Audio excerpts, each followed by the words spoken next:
रहे हो अंदर से, उठ जाओ भाई, उठ जाओ प्लीज, हम भीख मांग रहे हैं भाई, उठ जाओ, निकल जाओ, पीछे से निकल जाओ।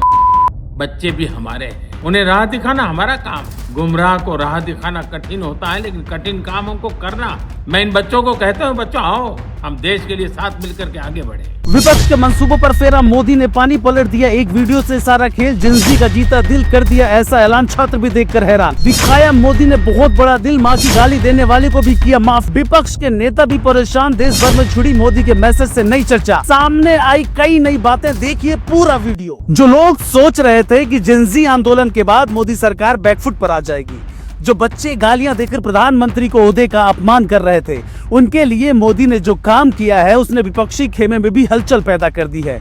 क्योंकि दिल्ली के जंतर मंतर पर शुरू हुआ एक छात्र प्रदर्शन अब सिर्फ छात्र आंदोलन तक सीमित नहीं रहा। कुछ दिनों पहले तक चर्चा पेपर लीक, परीक्षा व्यवस्था, युवाओं के भविष्य को लेकर थी, लेकिन एक वायरल वीडियो के बाद पूरा घटनाक्रम नई दिशा में चला गया।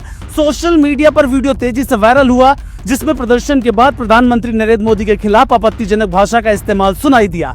वीडियो सामने आने के बाद सोशल मीडिया पर तीखी बहस शुरू हो गई। किसी ने इसे अभिव्यक्ति की आजादी का सवाल बताया, तो किसी ने इसे सार्वजनिक मर्यादा और संवैधानिक पद की गरिमा से जोड़कर देखा। देखते ही देखते ये मामला राजनीतिक, कानूनी और सामाजिक चर्चा का विषय बन गया। लेकिन अब मोदी ने बड़ा दिल दिखाया है और जो काम जनजी के लिए किया है वो आपको भी हैरान कर देगा, जिसके बारे में आपको सब कुछ बताएंगे। लेकिन उससे पहले ये वीडियो देखिएगा, जिसमें लड़की पीएम मोदी पर टिप्पणी कर रही है और उसके बाद अब माफी मांग रही है। अंदर से उठ जाओ भाई, उठ जाओ प्लीज, हम भीख मांग रहे हैं भाई, उठ जाओ, निकल जाओ, पीछे से निकल जाओ, और जो घुसा हुआ है मेलोडी पूरा निकल जाओ उसके बाहर से। जुलाई को मैं सीपी गई थी अपने फ्रेंड्स के साथ, फिर वहाँ पे प्रोटेस्ट हो रहा था, मैंने वहाँ पे कोक पी, वहाँ पे ग्रुप्स बने हुए थे बहुत सारे, वो लोग बहुत चीज़ें बोल रहे थे, बहुत गालियाँ दे रहे थे प्रधानमंत्री जी को, उन लोगों के इन्फ्लुएंस में आके कि तुम लोग भी बोलो, तुम लोग भी बोलो, कोई सब बोलो करके मैंने बहुत चीज़ें बोली। मैं भी मात्र 15 साल की हूँ, मैंने जो करा वो माफ़ी के लायक नहीं था, मैंने बहुत गंदी चीज़ें बोली है, बट ये मेरी पहली और आखिरी गलती होगी। इसके बाद मैं ऐसा कुछ नहीं करूँगी और ना ही वो चीज़ मैंने कभी पोस्ट की थी। मैं पूरे देश से माफ़ी मांगती हूँ, मैं इतनी शर्मिंदा हूँ, मैं अपनी नज़र भी नहीं उठा पा रही हूँ, मैं सबसे माफ़ी मांग रही हूँ, मुझे प्लीज़ माफ़ कर दीजिए प्लीज़। बता दें, युवती कोई और नहीं बल्कि रुचिका सिंह है, जो माफी मांगती दिखाई दे रही है। वीडियो में वो खुद 15 साल की बताती है और कहती है वो दोस्तों के साथ जंतर मंतर गई थी, जहां मौजूद लोगों के प्रभाव में आकर उसने ऐसी बात कह दी जिनका उसे पछतावा है। वो इसे अपनी पहली और आखिरी गलती बताते हुए पूरे देश से माफी मांगती नजर आ रही है। इसके कुछ ही समय बाद पीएम मोदी ने भी पूरे विवाद पर अपनी प्रतिक्रिया दी।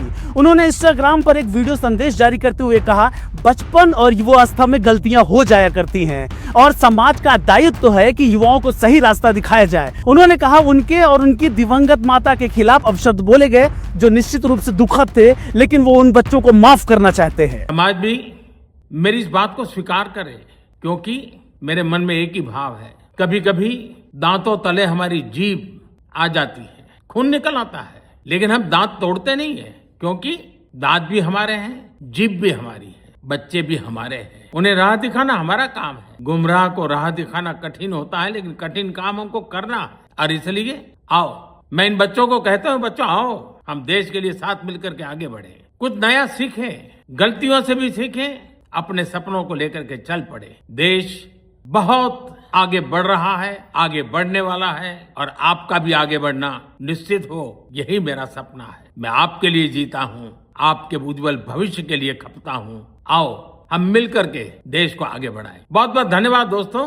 बस आओ, गलतियों से सीखो, आगे बढ़ो। भले ही पीएम मोदी ने बड़ा संदेश दिया है, लेकिन दूसरी ओर इस मामले में कानूनी कार्रवाई भी आगे बढ़ चुकी है। नोएडा के एक्सप्रेसवे थाने में रुचिका सिंह के खिलाफ 0 FIR दर्ज की गई। शिकायत में आरोप लगाया गया कि प्रधानमंत्री जैसे संवैधानिक पद के खिलाफ कथित रूप से अपमानजनक भाषा का इस्तेमाल किया गया, जिसमें सार्वजनिक व्यवस्था और सामाजिक सौहार्द प्रभावित हो सकता है। खबरों के अनुसार पुलिस ने संबंधित स्थानों पर भी पूछताछ की, हालांकि जांच अभी भी जारी है। इस पूरे मामले पर प्रदर्शन आयोजित करने वाले संगठन की ओर से प्रतिक्रिया सामने आई है। संगठन के प्रतिनिधियों का कहना कहना है कि किसी भी प्रकार की आपत्तिजनक भाषा समर्थन नहीं किया जा सकता, लेकिन उनका मानना है कि ऐसे मामलों में आपराधिक कार्रवाई की बजाय अन्य कानूनी विकल्पों पर भी विचार किया जाना चाहिए। अब आने वाले समय में देखना महत्वपूर्ण होगा कि राजनीतिक दल इस मुद्दे को किस तरह उठाते हैं और क्या ये मूल छात्र मुद्दे को फिर से चर्चा के केंद्र में लौटाते हैं या फिर नहीं। साथ ही यह भी देखने वाली बात होगी कि जांच आगे किस दिशा में बढ़ती है और वायरल वीडियो से जुड़े दावों की आधिकारिक स्थिति क्या सामने आती है। अब सबकी नजर इस बात पर रहेगी कि जांच का अंतिम निष्कर्ष क्या निकलता है। देश दुनिया की हर बड़ी सटीक और भरोसेमंद खबर देखने के लिए अभी विजिट करें हमारे वेबसाइट nowuttarpradesh.com और nownoida.com पर, क्योंकि यहाँ आपको सिर्फ सुर्खियां नहीं बल्कि पूरी जानकारी मिलेगी।